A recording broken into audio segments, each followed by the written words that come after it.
Jessie Mendiola binatikos ng mga bashers sa pagbibenta ng luxury bag. Usap-usapan si Jessie Mendiola matapos niyang i-post sa Instagram na ibebenta niya ang isa sa kanyang mamahaling bag bilang bahagi ng personal niyang panuntunan na hindi dapat sumosobra ang bilang ng kanyang mga bag.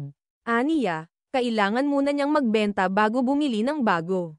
Maraming netizens ang pamuuna rito at tinawag itong pabebe o cringy, habang ang iba ay nagsabing mas mabuting sinabi na lang niyang nagtitipid siya.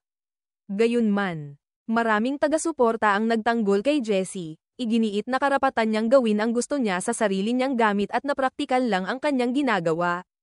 Para sa iba, ipinapakita lang ni Jessie ang disiplina sa pamumuhay at normal na rin sa mga celebrities ang pagbebenta ng luxury items para hindi maipon ang mga hindi na ginagamit. Sa huli, iginiit ng mga taga-suporta na walang masama sa pagiging praktikal basta sarili mong gamit ang pinagbibili.